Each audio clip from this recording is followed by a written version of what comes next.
perjalanan niat baik kita dirampok oleh setan, kita nggak tahu.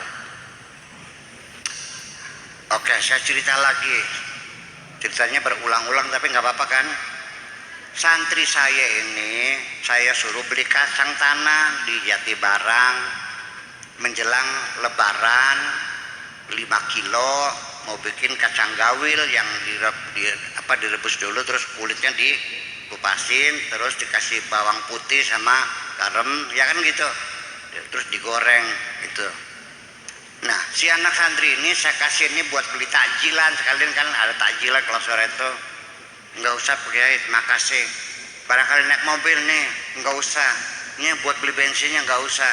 Jadi saya kasih uang tip, nggak mau sama sekali. Oke, terima kasih. Santri itu hebat, mau takzim sama kiainya, khidmah. Oke. Kacangnya 5 kilo, bagus-bagus. Susuknya utuh, hebat. Hebat kan tuh? Nah, bulan Syawal dia nanya lagi, Pak Kiai, beli kacang tanah lagi enggak? Aneh, ada santri diminta disuruh menunggu disuruh beli kacang lagi itu. Karena saya penasaran, saya beli sendiri. Ternyata yang dagangnya cantik jelita kok. Pertama, niat dia bagus, khidmat sama kiainya. Tapi yang kedua, dia ingin memanfaatkan kiainya supaya bisa ngobrol sama perempuan cantik. Dikiranya enggak enak ngobrol sama perempuan cantik, enak lah, selungup-selungupnya enak kayak mujair.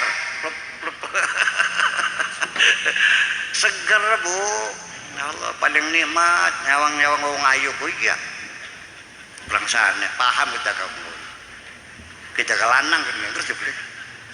Iya, ya karya lanang ya lanang, tukang beca lanang, kiai ya lanang, pada apa luwak kabeh barang.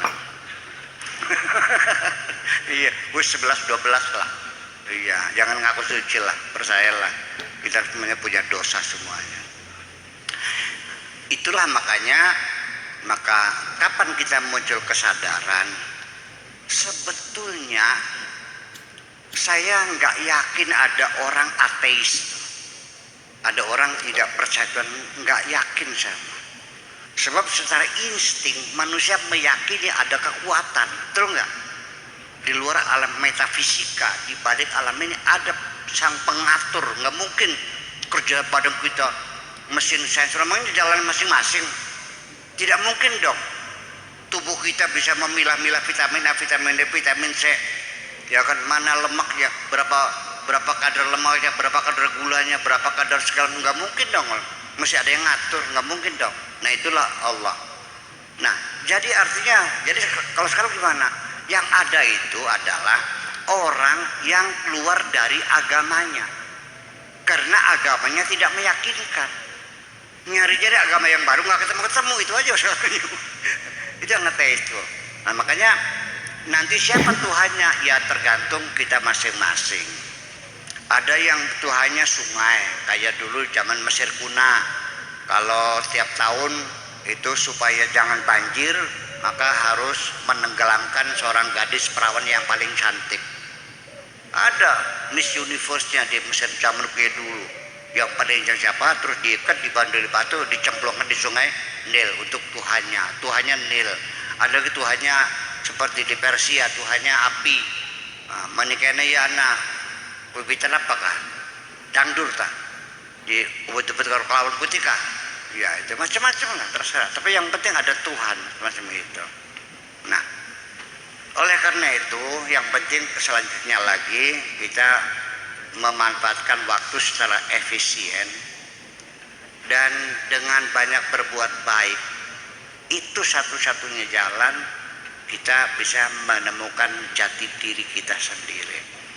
Perlu adanya kita perenungan di malam hari. Makanya sering bangun tengah malam, coba sholat tahajud.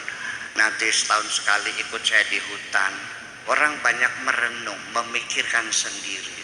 Sebab orang ini kalau ngobrol sama orang lain itu sifatnya kita hanya mendengarkan, berbincang-bincang, berdialog biasa.